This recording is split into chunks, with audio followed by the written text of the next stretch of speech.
आप क्या क्या पढ़ना है आपको, कैसे पढ़ना है, कहाँ से पढ़ना है सर, कहाँ से मैटेरियल मिलेंगे हमें, क्या हमारे लिए हेल्पफुल है क्या नहीं है, इस चीज को देखेंगे बस आज की क्लास में। आज की क्लास है उसमें जो इंट्रोडक्शन है बेटा, उसमें पूरे पूरे सिलेबस जो आपका है 11th का, उसको, क्योंकि बहुत सारी इतनी मोटी मोटी बुकें हैं, अभी तक तो आप सिर्फ 5 टॉपिक्स में फिनिश करते थे। 5 टॉपिक्स पढ़ लिए, इलेक्ट्रिसिटी पढ़ लिए है ना, थोड़ा सा न्यूटन लॉ पढ़ लिए, थोड़ा सा इलेक्ट्रोस्टैटिक्स में थोड़ा सा पढ़ लिया, करंट फ्लो हो गया, मैग्नेटिज्म पढ़ लिया थोड़ा सा, बस काम हो गया। ऐसे ही 11th में जो है वो आपका 9th का एक्सप्लेन है पूरा, है ना। 9th में आपने सिर्फ टॉपिक पढ़ा है, हाँ ऐसा कुछ होता है। 11th में आपको पूरा एक्सप्लेन करके पढ़ना है उसको। तो इस पूरे जो इतना बड़ा सिलेबस है ना 11th का, मैं आपको बता दूं 11th का जो फिजिक्स है, 11th की जो फिजिक्स है बेटा, वो अच्छी फिजिक्स मानी जाती है, अपने में एक कॉन्सेप्चुअल फिजिक्स मानी जाती है। और इसकी एक एक थ्योरी पढ़ना बहुत जरूरी होता है, एक एक चीजें समझना, बिना इसके आप कुछ नहीं कर पाओगे। समझ पा रहे हो? तो इसमें हम देखते हैं पूरी पूरी टॉपिक जो आपने एनसीईआरटी में पढ़ रखा है उसको मैंने 4 नहीं 3 पार्ट में डिवाइड किया है, सिर्फ 3 पार्ट में, ताकि आसान लगे, है ना। तो थोड़ा सा इंट्रोडक्शन लेते हो, 3 पार्ट्स कौन कौन से हैं जिनको हमें पढ़ना है 11th में। तो सबसे पहले आपका होगा फिजिकल वर्ड एंड मेजरमेंट। ये क्या है सर? मैं पहला पार्ट है मैकेनिक्स। मैकेनिक्स मतलब समझते हो मोशन, मोशन से रिलेटेड जो भी चीजें हो रही हैं, कोई भी ऑब्जेक्ट, ऑब्जेक्ट मतलब समझ लो कोई भी इंसान है, भाई है अपना, पड़ोसी जो बैठा है वो चल रहा है, उसके हर एक चीज बारे में स्टडी हमें मैकेनिक्स में करना है। बैठा है तो फिर बेड रेस्ट पर है, चल रहा है मोशन में है, कैसे चल रहा है, गोल गोल चल रहा है, सर्कुलर मोशन है, स्ट्रेट लाइन चल रहा है, रेक्टिलिनियर मोशन है ना, दौड़ रहा है, उस पर फोर्स लग रहा है, इन सब चीजों के बारे में हमें मैकेनिक्स में पढ़ना है। तो इस फिजिक्स में, फिजिक्स का वो ब्रांच जिसमें हम मोशन की स्टडी करते हैं, वो हम मैकेनिक्स में रखते हैं। तो जो सबसे पहला टॉपिक होगा बुक में जो आपने लिखा होगा वो होगा फिजिकल वर्ड। फिजिकल वर्ड में बेटा आपके सिलेबस में कुछ नहीं रखा गया, अगर आपको नहीं दिख रहा हो तो अपने मोबाइल की स्क्रीन को थोड़ा सा जूम कर लो और अच्छा दिखाई पड़ेगा ये सब चीजें। जो फिजिकल वर्ड है ना, इसमें आपको फिजिक्स के वर्ड के बारे में जानना है कि ये फिजिक्स था क्या, है ना, ये आया कहाँ से, क्यों स्टडी करते हैं फिजिक्स की। मैं थोड़ी सी आइडिया देता हूँ आपको। पहले क्या हुआ करता था कि आ, हर लोग चारों तरफ भगवान, पहले क्या होता था लोग भगवान की पूजा करते थे, है ना। उसके बाद साइंस में आई, पहले लोग भगवान गॉड को मानते थे, उन्हीं की पूजा करते थे। तो लोग को ये लगा कि ये सच में ऐसा कुछ है क्या, है ना, ऐसा कुछ होता है क्या, पहले भगवान होता है। तो लोग जब, देखो जब आपके आसपास कोई चीजें होती हैं तो आप उसको जानने के लिए भी प्रयास करते हो, है ना, कि ऐसा सच में ऐसा क्यों हुआ। तो जो ये क्यों वर्ड हुआ ना, यहीं से साइंस जनरेट हो जाता है। पहले जब कुछ भी होता था, चंद्रमा सन मून कुछ भी दिखाई पड़ता था, लोग क्यों, ऐसा क्यों हो रहा है ना। तो उसके पहले अपनी जो थिंकिंग होती थी ना, वो गॉड से रिलेटेड होती थी, भगवान से रिलेटेड होती थी। तो उस समय जो अपनी फिजिक्स की डिफिनेशन भी थी ना, कुछ ऐसी ही थी, the study of the nature and natural phenomena. Nature के बारे में स्टडी करना, है ना, नेचर प्रकृति के बारे में स्टडी करना, उसमें होने वाले जो फिनोमेना है उसके बारे में स्टडी करना फिजिक्स था, है ना। क्योंकि उस समय हमारे आसपास ऐसे कुछ माहौल ही थे, चारों तरफ बस नेचर नेचर नेचर, कुछ था ही नहीं, एटम बम तो था नहीं, है ना, ये सब तो बाद में बने। तो फिजिक्स की 2 डिफिनेशन होती है, एक तो नेचर नेचुरल फिनोमेना जो बहुत पहले बोली गई, है ना, जब शिव भगवान ही भगवान थे। और एक होता है 1930 में जब आइंस्टीन जन्म लेते, एक नई फिजिक्स की जनरेशन होती है, मॉडर्न फिजिक्स, वहां पे डिफिनेशन चेंज हो जाती है फिजिक्स की। अच्छा अभी तक आप लोगों ने जो भी आपके सर पढ़ाए होंगे, आई थिंक वो यही पढ़े होंगे ना फिजिक्स में, कि the study of the well defined manner of the machine, instrument वगैरह वगैरह, है ना। तो वर्किंग ऑफ मशीन या working of instrument is application of the physics, not definition of physics, है ना। फिजिक्स हमें सिखाता है कि वर्किंग कैसे करेगी मशीन, पर वो डिफिनेशन नहीं है फिजिक्स की। तो फिजिक्स पहली डिफिनेशन तो ये मिली थी आपको कि study of the nature and natural phenomena, क्योंकि स्टडी हम उसी चीज की कर रहे थे ना, भगवान नेचर की स्टडी कर रहे थे। तो अपनी डिफिनेशन भी यही थी, अपना एम भी यही था, टारगेट भी यही था कि हम नेचर को समझेंगे और नेचर से होने वाले जितने भी फिनोमेना हो रहे हैं, पुल का टूट रहा है ना, राजा का राजा जी के क्या कहते थे कि इनके जान निकल रहे हैं, प्राण निकल रहे हैं, अभी खुशी मिलेगी, है ना, उल्का पिंड इंग्लिश में कहते हैं, एस्टेटो कहते हैं ना। तो वो सब चीजें जो हो रही थी उनकी स्टडी करना फिजिक्स था। पर जैसे ही 1930 में आ गए, 1929 के आसपास आ गए आपके आइंस्टीन, है ना, साइंस में एक नया जनरेशन दे दिया। तो उन्होंने एक इक्वेशन दिया था, E is equal to mc²। आप लोगों ने सुना भी होगा, बहुत कॉमन सा इक्वेशन है। वहां पे उन्होंने एनर्जी और मास के बारे में बताया। तो जब आइंस्टीन आए ना, तो उसके बाद से डिफिनीशन ही चेंज हो गई फिजिक्स की। उसके बाद जो डिफिनीशन आई वो I the study of the energy and the mass and its equivalence, है ना। उसके बाद जो स्टडी होने लगी एनर्जी मास की स्टडी होने लगी, और आज तक भी वही डिफिनीशन फॉलो हो रहा है बेटा। तो ये सब चीजों के बारे में बहुत इंटरेस्टिंग चीजें हैं, फिजिकल वर्ल्ड बहुत अच्छी अच्छी चीजें हैं, कौन कौन से रिसर्च हुए, क्यों आए, लोगों क्यों इतना ज्यादा इसके पीछे भगे, है ना। न्यूक्लियर फिजिक्स, हर एक ब्रांच ऑफ फिजिक्स के बारे में हम लोग देखते हैं अपना, ये अपना फिजिकल वर्ल्ड में देखते हैं बेटा, है ना। इसी में सेकंड टॉपिक है यूनिट एंड मेजरमेंट, आपको पढ़ना है। जो यूनिट एंड मेजरमेंट है ना, ये यूनिट एंड मेजरमेंट में हमें पढ़ना है कि किसी चीज, भाई अब थोड़ा सा और समझते, मान लो उस समय राजा वजा भी हुआ करते थे, है ना। अब राजा तो पहले भी हुआ करते थे। तो जब राजा वजा हुआ करते थे तो अपनी जब प्रजा वगैरह को देते थे ना, तो सबको इक्वलिटी में दिया जाए, है ना, सबको बराबर दिया जाए, लड़ाई उड़ाई होएगी तो कुछ मेजर किया जाए। जैसे आप पड़ोसी के यहाँ जाते हो, कुछ खत्म हो जाता है, जैसे पड़ोसी के यहाँ जाते हो कुछ लेने, कि आंटी जी ये भैया मुझे ये चीज दे दो। जैसे एग्जाम्पल, आप दूध वाले के यहाँ जाते हो दूध लेने, है ना। तो वो क्या करता है, एक छोटा सा लेता है, कितना लेना भाई, 5 लीटर। तो वो क्या करता है, 5 टाइम्स उसमें क्या करता है, पलट देता है, ठीक है। तो वो जो 5 टाइम्स पलट देता है, जो एक बेसिक बना ना, किसका पलटता है, वो 1 लीटर वाला जो कैन लिया होता है उसका 5 टाइम पलटता है। तो वो ऐसे ऐसी चीजें मेजर, चूंकि नई नई चीजें आ रही थी साइंस में, नए नए रिसर्च हो रही थी, तो उनको स्टडी करने के लिए, उनको मेजर करने के लिए, वेल डिफाइंड मैनर से स्टडी करने के लिए बेटा यूनिट एंड मेजरमेंट रखा गया था। फिर थोड़ा सा हम और, जब हमारी फिजिक्स इम्प्रूव हुई, न्यूटन साहब थे 1750 के आसपास, न्यूटन साहब आ चुके थे, उसके बाद गैलीलियो भी आ गए थे। तो इसी में हम आगे बढ़ते हैं। अब हमें यूनिट ऑफ मेजरमेंट, अब कुछ चीजें देखे भाई साहब, उस पे फोर्स भी लग रहा था, दौड़ते जा रहे थे लोग, है ना, इधर उधर भाग रहे, तो उस पे नई रिसर्च आई, नई जो थ्योरी आई, मोशन स्ट्रेट लाइन पढ़ेंगे, जिसमें कोई भी ऑब्जेक्ट स्ट्रेट लाइन में मूव करता है ना।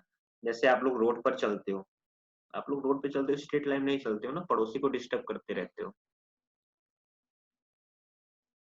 तो जैसे आप स्ट्रेट लाइन में चल रहे हो, रोड पर चल रहे हो, है ना, आप कहीं पे भी चल रहे हो, अपने घर पे भी चलते हो, रैंडमली चलते हो, तो स्ट्रेट लाइन चलती नहीं है ना। मम्मी चिल्लाती हैं कि पोछा में लग रहा है रूम में, बाहर मत निकलना, हाथ पैर तोड़ देंगे। तो ये छलांग मार के हनुमान जी जैसे बेड पर बैठते हो, ठीक है। तो फिलहाल यहाँ पर जब अपना ये मेजरमेंट वगैरह हुआ, उसके बाद जो नई रिसर्च आई उसमें मोशन के बारे में स्टडी होने लगी। जब मोशन के बारे में बेटा स्टडी होने लगी, ये नया जो ऐड हुआ है, म्यूट कर लो। ओके, चलो। यहाँ पर कैनेमेटिक्स में जो सेकंड टॉपिक है आपके बुक में, उसमें पढ़ना है मोशन इन स्ट्रेट लाइन, मतलब कोई भी पर्सन मोशन कर रहा है एक स्ट्रेट पाथ पे, है ना। तो इन सब चीज के बारे में स्टडी करेंगे। आपने पढ़ा भी होगा, आई थिंक 9th में अच्छे से पढ़ा होगा इसको, सर ने पढ़ा होगा, वेलोसिटी, है ना, एक्सेलरेशन क्या होता है, एक्सेलरेशन क्या होता है, एक्सीलेटर होता है ना। गाड़ी को स्पीड अप करने के लिए क्या करते हैं, एक्सेलरेट करते हो, भगा देते हो, उसको घुमा देते हो, मूव कर जाती है गाड़ी खूब तेजी से, एक्सेलरेट कर देते हो, है ना। उससे एक्सेलरेशन मिला। वेलोसिटी एक्सेलरेशन रिलेशन आपने पढ़ा होगा भाई, ग्राफ मेथड भी 9th में आप जान चुके होंगे, इस पे बहुत सारे एप्लीकेशन पढ़ेंगे साथ में बेटा। उसी ऑब्जेक्ट को अगर प्लेन, अभी तक वो, ऐसा करो वो ऑब्जेक्ट को ना एक नाम से देते, मान लो चुन्नू अपना, है ना, वो बेसिक, मान लो चुन्नू अभी रोड पर चल रहा था, तो इसकी स्टडी हो गई मोशन स्ट्रेट लाइन, उसी चुन्नू को दौड़ा दिया मैंने स्पेस में, हवा में उड़ने लगा चुन्नू। तो वहां पर जो स्टडी करेंगे ना, मोशन प्लेन बन जाएगा, मतलब वहां पर अब स्टडी प्लेन में करना है हमें। अब वो चुन्नू एक लाइन में चल के किस में चल रहा है, वो प्लेन में चल रहा है ना, दौड़ रहा है। जैसे एक आपके रूम में कोई मक्खी बंद हो ना, तो कभी इधर जाती है, कभी उधर जाती है, कभी इधर, एक फिक्स लाइन में एक बेसिकली उसको देखा जाए तो उसके पाथ को एक प्लेन में ड्रा कर सकते हैं, है ना। इन सब चीजों को हम लोग स्टडी करने वाले हैं मोशन प्लेन में। अच्छा, ये थोड़ी सी बात आती है फिर अगला, अभी तक वो प्लेन में चल रहा था। अच्छा, अगर वो घूमने लगे, सर्कुलर मोशन, है ना, वो किसी सर्कल पाथ पे, सर्कुलर पाथ पे अगर मूव करने लगे, जैसे आपकी अर्थ मूव कर रही है ना, किसके, सन के चारों तरफ, तो थोड़ी सी इसकी यहाँ पर हम लोग स्टडी करेंगे सर्कुलर मोशन पे। यहाँ पर हम लोग देखेंगे बेटा एक्सेलरेशन, सर्कुलर एक्सेलरेशन होता है ना, और यहाँ पर बस जो आप लोग मोशन इन स्ट्रेट लाइन पढ़ते हो ना, वेलोसिटी, एक्सेलरेशन, है ना, डिस्प्लेसमेंट, ऐसे यहाँ पर हम लोग सर्कुलर मोशन में पढ़ेंगे एंगुलर डिस्प्लेसमेंट, है ना, angular displacement, angular speed, angular velocity, angular acceleration. क्योंकि वहां पर जैसे मान लो कोई पर्सन मूव कर रहा है अभी यहाँ पर बैठा हुआ, मान लो ये चुन्नू अभी यहाँ पर थे, ठीक है, कुछ समय बाद ये चुन्नू यहाँ चले गए, कहाँ चले गए चुन्नू, यहाँ पहुंच गए, फिर चुन्नू कहाँ पहुंच गए, यहाँ पहुंच गए, फिर यहाँ पहुंच गए। तो इन सब चीज बारे में अगर यहाँ पर बैठा हुआ इसका भाई मुन्नू वो देख रहा है तो क्या मेजर करेगा भाई, यही मेजर करेगा ना कि ये बंदा कैसे घूम रहा है, पहले इतना तो घूमा था, फिर इतना घूम गया, फिर इतना घूम गया। इन सब चीजों बहुत इंटरेस्टिंग चीजें हैं, ये सब चीजें इनमें स्टडी करना हम लोग देखते हैं सर्कुलर मोशन में, ठीक है। सर्कुलर मोशन पढ़ना क्यों जरूरी होता है, कुछ ऐसे, क्योंकि बेटा लीनियर मोशन, सर्कुलर मोशन में एक बेसिकली एक रिलेशन पाया जाता है। जैसे मैं एग्जांपल दूं आपको, आई थिंक आप उससे अच्छे समझ जाओगे। एक एग्जांपल थ्रू समझो, मान लो आप अपने गेट पे खड़े थे, अपने गेट पे खड़े थे, ठीक है, बहुत ध्यान समझना। आप यहाँ पर खड़े हो गेट पे, आने दो, छोड़ेंगे नहीं। इधर से पड़ोसी निकला, है ना, जिससे लड़ाई हुई थी रात में, ये पड़ोसी ना, अभी आप इसके तरफ मुंह करके खड़े थे, अभी पड़ोसी इधर मूव किया, आपका मुख फेस किधर हो जाएगा, इधर हो जाएगा। अब ये पड़ोसी मान लो यहाँ था, अब यहाँ पहुंच गया पड़ोसी, आपका फेस किधर हो जाएगा, इधर हो जाएगा। अब ये पड़ोसी यहाँ पर पहुंच गया तो आपका फेस किधर हो जाएगा, इधर हो जाएगा। छोड़ेंगे नहीं, देखते रहेंगे लास्ट तक। तो जरा ध्यान से देखो, ये पड़ोसी तो आपका स्ट्रेट लाइन जा रहा था, ठीक है, एक सीधी में जा रहा था, पर ये भाई सब क्या हो रहे थे, मुड़ रहे थे। ये अपने जो यहाँ गेट पे खड़े थे ये कंटिन्यू क्या कर रहे थे, मुड़ रहे थे, है ना, रोटेट हो रहे थे। तो कहीं ना कहीं इन दोनों में एक रिलेशन है, स्ट्रेट लाइन में और सर्कुलर मोशन में, है ना। सर्कुलर मोशन होता है मोशन, मतलब कोई पर्सन रोटेट कर रहा है एक सर्कल में, है ना। तो इन सब चीज के बारे में हम स्टडी करने वाले हैं बेटा अपने यहाँ पर इस सारे टॉपिक में। आगे बढ़ेंगे, बहुत मजा आएगा पढ़ने में, सच में बड़ा इंटरेस्टिंग है। अच्छा, अभी तक तो मोशन वोशन हो गया, अब मोशन हो क्यों रहा है भाई, अभी तक आप चुन्नू मुन्नू को दौड़ाने पर चुन्नू मुन्नू दौड़ क्यों रहे हैं, है ना। तो दौड़ने के लिए हम लोग पढ़ेंगे ऐसा क्यों हो रहा था, चुन्नू क्यों दौड़ रहे थे, इसके लिए हम पढ़ेंगे बेटा फोर्स। भाई कोई इंसान क्यों दौड़ता है, आप घर से क्यों भागते हो, आप जब मम्मी पोछा लगा रही थी तो क्यों दौड़ कर भागे थे, क्योंकि मम्मी ने क्या एक फोर्स लगाया था तुम पे, गुस्से वाला फोर्स जिसको कहते हैं, है ना। डांटी और तुम भागे खूब तेज से, जाकर क्या हुआ, अपने बेड पर बैठ गए, ठीक है। तो इनके बारे में स्टडी करने वाले बेटा हम लोग फोर्स में। आप लोग फोर्स भी पढ़े होंगे, न्यूटन इसकी यूनिट होती है ना। थोड़ा फ्रिक्शन से भी आप लोग वाकिफ हो गए अच्छे खासे कि फ्रिक्शन फ्रिक्शन होता है क्या, फ्रिक्शन क्या होता है, ठीक है। एक भूत जैसा होता है जो किसी इंसान को चलने नहीं देता, रोकता है ना, जो आपके अंदर भरा पड़ा है इस टाइम, किताब खोलने नहीं दे रहा है, रोक रहा है, किताब खोलोगे तो मार दिए जाओगे, नफरत हो गई है किताबों से ना, बुकों से नफरत हो गई है, वो फिक्शन है। जो दिखता तो नहीं पर आपका अपोज करता है, मतलब वो दिखता तो नहीं है पर मोशन का अपोज करता है, समझ पा रहे हो। दिखता तो नहीं है पर फोर्स हम लगाते हैं तो उसके अपोजिट वो लगाता है। तो बहुत खतरनाक इंसान है, छुपा हुआ रुस्तम है, जिसके बारे में स्टडी करने वाले हैं हम लोग फ्रिक्शन में। और इसी के साथ अगर हम बात करें थोड़ा सा dynamics of circular motion, dynamics of circular motion जो अगला टॉपिक हमें पढ़ना है लॉ ऑफ मोशन में बेटा। बेटा अगर इस सब चीज को एक एक चीज नहीं समझोगे तो आई थिंक क्लियर नहीं हो पाएगा टॉपिक, है ना। बच्चे साल भर 11th की फिजिक्स पढ़ते रह जाते हैं पर उनको क्लियरिटी नहीं आ पाती, ठीक है। पहले हम लोग पढ़े थे कि रिसर्च हुआ, मेजरमेंट आया, थ्योरी थोड़ी सी आगे बढ़ी तो स्ट्रेट लाइन मिला, फिर उसी ऑब्जेक्ट को प्लेन मूव कराए, है ना, फिर उसी को सर्कुलर में मूव करा दी। अब ये मोशन हो क्यों रहा है, मूव क्यों कर रहा है, उसका रीजन जानने के लिए हम फोर्स पढ़ते हैं, फिर और अच्छे से जानने के लिए फ्रिक्शन पढ़ते हैं। अब सर्कुलर मोशन कर रहा था तो उसके बारे में स्टडी करने के लिए वो सर्कुलर मोशन कर क्यों रहा था, डायनेमिक्स ऑफ सर्कुलर मोशन पढ़ते हैं, है ना। तो हर एक टॉपिक कहीं ना कहीं एक दूसरे से रिलेटेड है, को रिलेटेड है बेटा। इस चीज को हम लोग पढ़ेंगे यहाँ पर डायनेमिक्स ऑफ सर्कुलर मोशन में, कि जो भी ऑब्जेक्ट आप सर्कुलर मोशन देख रहे हो, जैसे भाई लीनियर में आप लोग फोर्स देख रहे हो, लीनियर में क्या देख रहे हो? फोर्स देख रहे हो। ऐसे ही सर्कुलर मोशन में उसको रोटेट करने के लिए, सर्कल में रोटेट करने के लिए हम उसके बारे में स्टडी करने वाले हैं, डायनेमिक्स ऑफ सर्कुलर मोशन में। ठीक है, आगे हम बात करें, इसी का अगला टॉपिक है वर्क एनर्जी एंड पावर। अच्छा, अब फोर्स भी समझ गए भाई, वो बंदा दौड़ रहा था, वो ऑब्जेक्ट मूव कर रहा था, तो उस पर फोर्स लग रहा था। अब बात ये आ रही, कौन ज्यादा फोर्स लगा रहा है, कौन कम फोर्स लगा रहा है, कौन ज्यादा तेज दौड़ रहा है, कौन कम तेज दौड़ रहा है। आपका छोटा भाई जल्दी दौड़कर पहुंच जाता है बेड पर, आप अरे मम्मी जा रहे हैं, है ना? तो वो एनर्जी उसके पास क्या है, क्या वो ज्यादा वर्क किया, क्या उसके पास ज्यादा पावर है ना? अभी तक वो चल रहा था, उस पर फोर्स लग रहा था, उस पर कितना ज्यादा एनर्जी, इन सब चीज बारे में स्टडी करने वाले बेटा हम लोग वर्क और एनर्जी में। एक छोटा सा आता है कोलिजन, इसी में बहुत बढ़िया टॉपिक है। कोलिजन मतलब ये होता है, ये इसमें क्या स्टडी करना, जैसे आप इधर से जा रहे हो, आप इधर से जा रहे हो और उधर से आपके पापा जी आ रहे हैं, है ना? तो कहीं ना कहीं जब ये भाई एक इधर से जा रहा, कोई इधर से आ रहा, तो कहीं ना ये आपस में एक इंटरेक्शन करते हैं, आपस में कुछ ना कुछ इफेक्ट डालते हैं। पापा आ रहे हैं, मुंडी नीचे हो जानी है ना? तो पापा मिलेंगे, आओ बेटा घर आओ, बताते हैं, घूम रहे थे। तो ये डायरेक्टली ना फोर्स लगाकर इनडायरेक्टली फोर्स लगा रहे हैं, या डायरेक्टली भी फोर्स लगा रहे हैं, तो इनमें जो है ना आपस में इंटरेक्शन हो रहा है, इसकी बात करने वाले हम लोग कोलिजन में। ठीक है, अब हम बात करते हैं मोशन ऑफ सिस्टम, अगला जो टॉपिक बनेगा। अभी तक तो आपने इस पूरी टॉपिक में जो भी बेटा देखा है ना, यहाँ पर एक बॉडी या दो बॉडी हम लोग पढ़ रहे हैं कि एक चुन्नू दौड़ रहा है मोशन स्ट्रेट लाइन, है ना, वो प्लेन में दौड़ रहा है, मक्खी दौड़ रही है।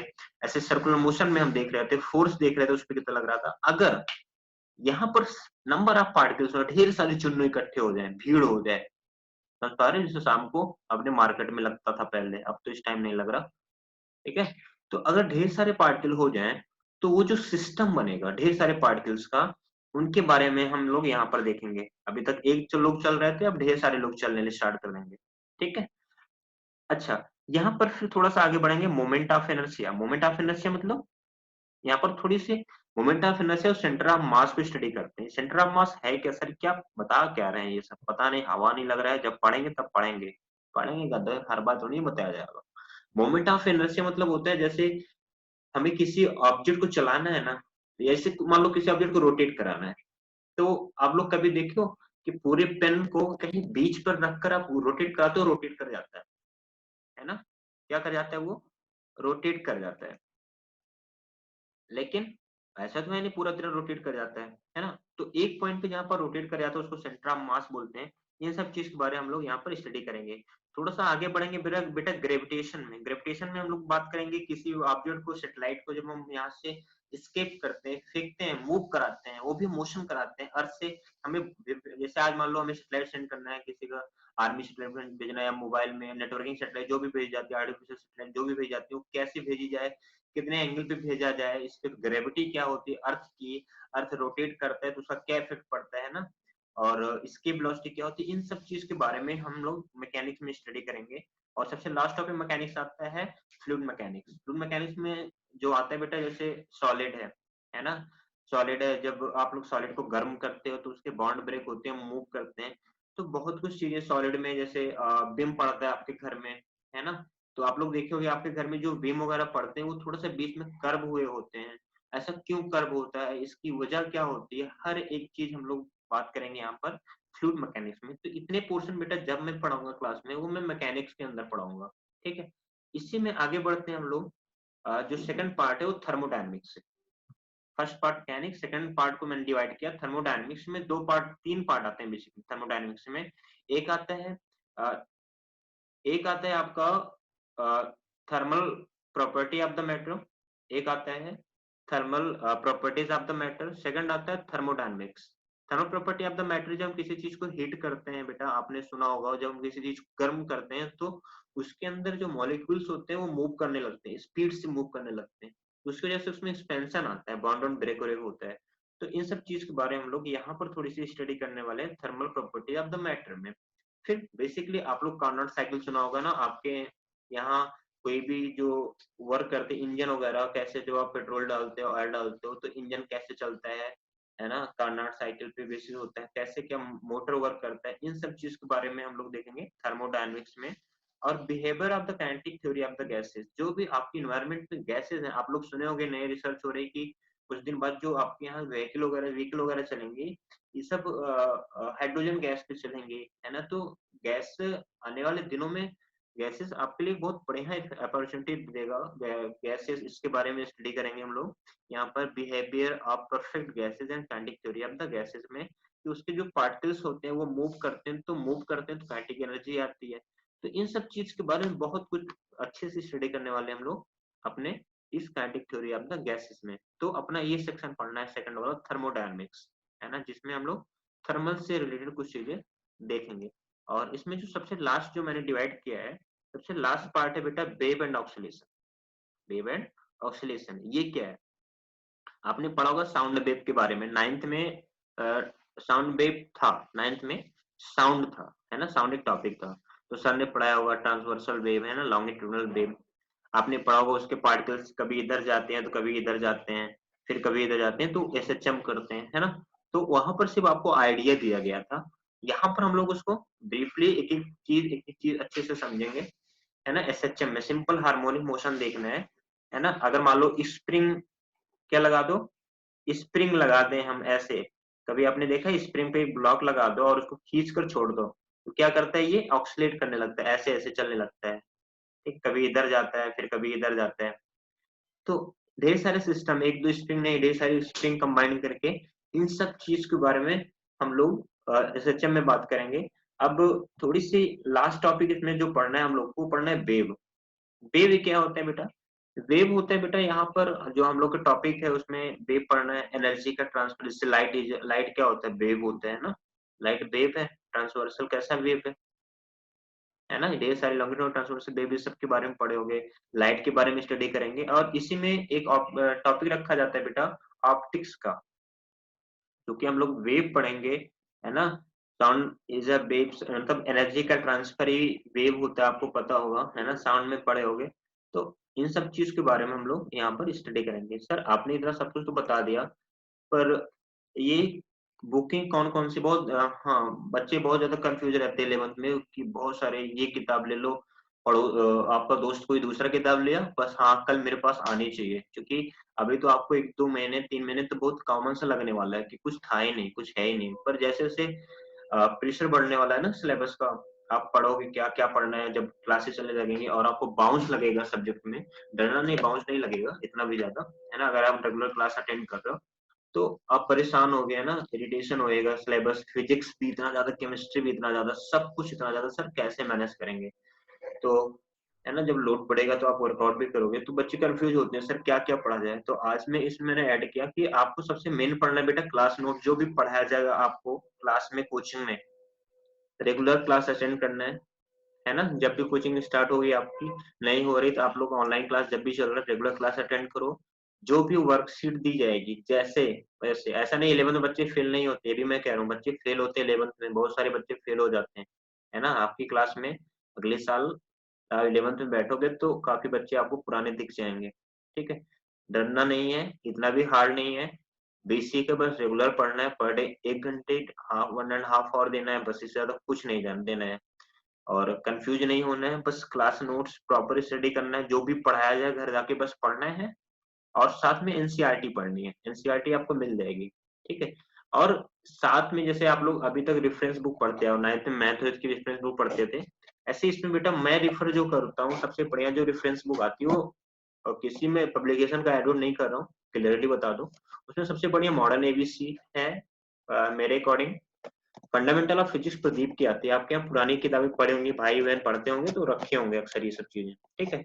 तो सबसे पहले आप क्लास नोट्स रखना है, एनसीईआरटी बुक रखेंगे, जो कि हम लोग को न्यूमेरिकल प्रॉब्लम सॉल्व करना, अच्छे अच्छे conceptual problem, mains IIT JEE वगैरह भी देखना है ना। लास्ट ईयर आईआईटी वगैरह जो भी क्वेश्चन उठा रहे हैं सीधा एनसीईआरटी से उठा रहे हैं, ठीक है।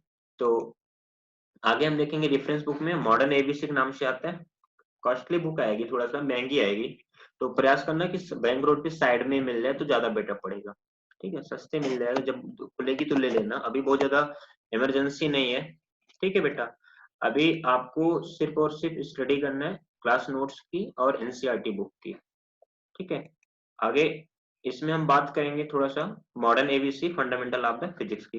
अच्छा, अगर आपको सच में मेंस वगैरह बैठना है ना, तो अपने कॉन्सेप्चुअल प्रॉब्लम को इम्प्रूव करना होगा। Question number of questions practice करना होगा। तो वो तो आपको वर्कशीट मिलेगा भाई, 200-400 क्वेश्चन की वर्कशीट मिल रही।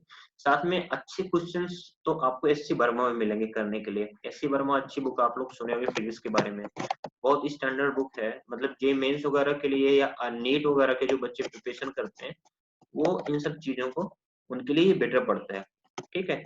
एससी वर्मा ऐसा नहीं, सबसे पहले आपको क्लास नोट स्टडी करनी है, फिर आपको एनसीईआरटी प्रॉपर वे में स्टडी करना है, उसके क्वेश्चन सॉल्व करना है, वर्कशीट पूरा प्रॉपर सॉल्व करना है, उसके क्वेश्चन सॉल्व करना है। फिर भी अगर आपके पास टाइम तो बचेगा नहीं, अगर फिर भी टाइम बच जाना है तो अपने जो साइड बुक है ना, रेफरेंस बुक, जो भी आपकी ये रेफरेंस बुक है, जो भी आपकी ये रेफरेंस बुक है ना, जैसे modern ABC, fundamental of physics, Newton physics, जो भी मिल जाए, आंख बंद करके ले लेना। सब में सिलेबस वही है, चीजें वही लिखी गई, कुछ में अलग नहीं लिखा गया। कोई में 200 रुपए ज्यादा लगेगा, 200 रुपए कम लगेगा। हम किसी को पर्टिकुलर नहीं बोल रहे हैं, जो भी आपको मिल जाए आप ले लेना बेझिझक। ठीक है। और थोड़ा सा फिर आगे बढ़ते हैं। एससी वर्मा हो गया। अगर आपको और आगे अच्छे से अच्छे लेवल के क्वेश्चन सॉल्व करने होंगे न्यूमेरिकल, तो डीसी पांडे। और सबसे महारथी जो बुक है फिजिक्स में माना जाना है, वो यूरोडो है ना। यूरोडो सबसे लास्ट में पढ़ना, क्योंकि उसके हर एक क्वेश्चन अपने में एक कॉन्सेप्ट बनाते हैं। तो यूरोडो भी लास्ट में रखेंगे।